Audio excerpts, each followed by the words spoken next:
সেদিন পুদিনা পাতা ধনে পাতার যে গাছটা এনেছিলাম, আজকে ওটাকে টবে বসিয়ে দেবো। আর এই যে কন্টেনারটার মধ্যে আমি জল দিয়ে না এই গাছ দুটোকে বসিয়ে রেখেছিলাম, তো আজকে জলটা ফেলে দিলাম। আর না বসিয়ে রাখলে না মরে যায়, মানে কেমন যেন পাতাগুলো মুষড়ে পড়েছিল।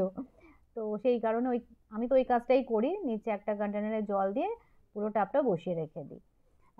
তো তাতে করে গাছ নিজের ইচ্ছে মতো জলটা তোমার শুষে নিতে পারে। আর এদিকে এই যে পুরোনো টবগুলো ছিল, তো সেটাকে বার করলাম। আর এটার মধ্যে গাছ ছিল, তো গাছটা তো অলরেডি মরে গেছে, এটা আগের ছিল অনেক। আর এই মাটিটা দেখো কত শক্ত হয়ে গেছে, এটাকে ভাঙতে যেন আমার জীবন বেরিয়ে যাচ্ছে, এতটাই শক্ত হয়ে গেছে।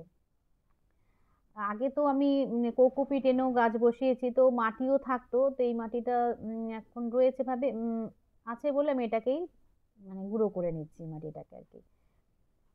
আর গাছ না মানে নতুন গাছ আনার পরে সঙ্গে সঙ্গে কিন্তু টবে বসাতে নয়, মিনিমাম 5 থেকে 7 দিন ঘরে রেখে তারপরে এরকম টবে বসাতে হয়। তো এটা আবার ফুটো নেই দেখছি, তো আমি এটাকে একটুখানি এরকম ফুটো করে নিচ্ছি। এবারে এই কাজটা আছে করব। আজকে তো সানডে, অ্যাকচুয়ালি আমরা কোথাও বেরোইনি। সন্দীপ একটু অফিসের কাজ ছিল, বাড়িতে বসেই কাজটা করছে। আর আমি ভাবলাম তাহলে এদিকে কাজটা আমি করে ফেলি। খাওয়া দাওয়া হয়ে গেছে, দুপুরবেলায় বসেছি এই কাজটা করতে। তো সন্দীপ বললো আজকে যখন কোথাও যাওয়া হচ্ছে না, আর তাহলে তুমি একটুখানি কড়াইশুঁটির কুচিরি করো বাড়িতে। আমি ঠিক আছে তাহলে তাই হবে। আর আমি এই কাজটা আজকে করে নিই, গাছটা লাগিয়ে দিই, ওরাও ভালো করে বেড়ে উঠতে পারবে তাহলে। আর এই পুদিনা পাতার গাছটা দেখো এত সুন্দর না পাতাগুলো, আর খুব সুন্দর গন্ধও বেরিয়েছে, যেন পুদিনা পাতা যে গন্ধটা বেরোয় আর কি। এটা যদি ভালো করে গ্রো করে না, খুবই কাজের। দেখো যে গরম কাল আসছে সামনে, শরবত টরবত করতে গেলে বা পুদিনা পাতা চাটনি, গরমের দিনে তো ভীষণই ভালো, মানে পেট ঠান্ডা রাখে এই পাতাগুলো, পুদিনা পাতা। আর এই গাছটা এটা তো একটা দেখো টবের মধ্যেই বসানো রয়েছে, তো এটাকে আর কিছু করছি না, এটা অ্যাজ ইট ইজ থাক, পরে দেখা যাবে আর কি। এটা তো হ্যাঙ্গিং প্ল্যান্ট হিসেবে রাখা আছে আর কি। তো এই কাজটা আগে একটু করে নিলাম, গাছগুলো সেভাবে এখনো কিছু করিনি, আজকে জাস্ট জল দিয়ে দিচ্ছি, মানে স্প্রে করে দিচ্ছি। আর এই গাছগুলোর যে দেখো খুব একটা যে যত্নআত্তি নিতে হয় তা কিন্তু নয়।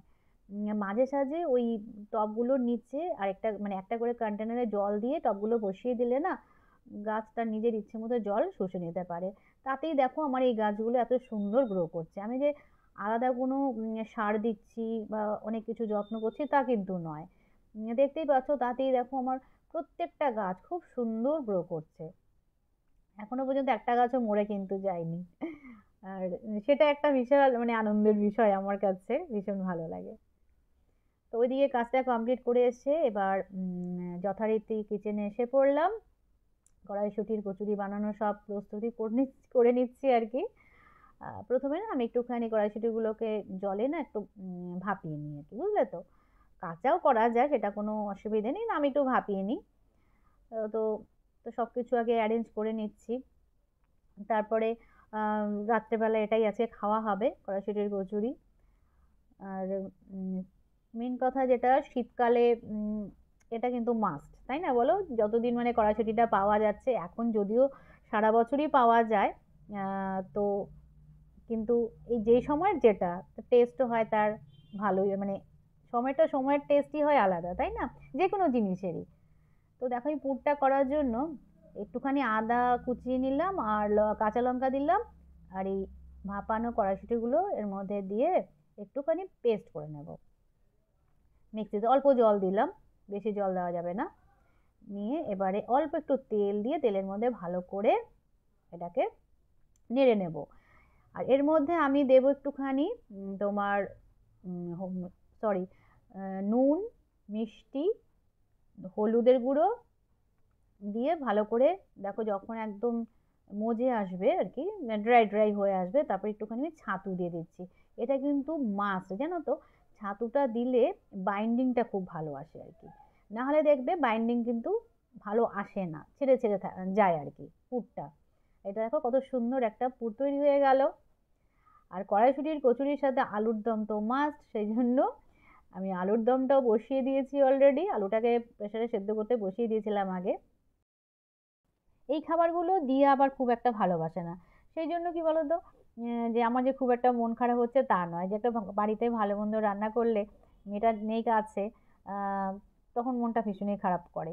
যেহেতু এটা ভালোবাসে না, আর সেই জন্য ঠিক আছে, মানে অতটা মন খারাপ হচ্ছে না। আর সন্দীপ এগুলো খেতে ভীষণই ভালোবাসে, মানে লুচি পরোটা এই জাতীয় খাবার আর কি। আমি যে খুব একটা ভালোবাসি তাও নয়, তবে ওই করছি, খেয়ে নেবো, ঠিক আছে। তো সেই জন্য যে মানে যেই সময়ের যেটা খাবার সেটা না খেলেও ভালো লাগে না। শীতকাল মানেই যে পিঠে পুলি, তারপরে ধরো কড়াইশুটির কচুরি। কিন্তু আমি, আমাদের বাড়িতে পিঠে পুলি খাওয়ার অত লোক নেই, দিয়াও খুব একটা ভালোবাসতো না, আর সন্দীপ তো খাই না ধরো।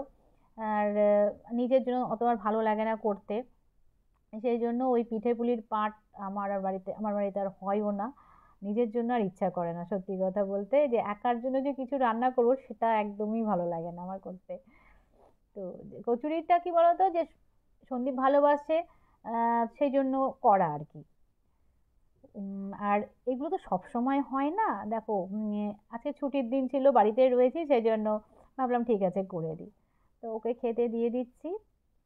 আর কতগুলো লুচিও ভেজে নিচ্ছি। আমার না কচুরি থেকে লুচিটা খেতে বেশি ভালোবাসি আর কি। ভালো লাগে বেশ, মানে হালকা হালকা হয় তো ওই জন্য।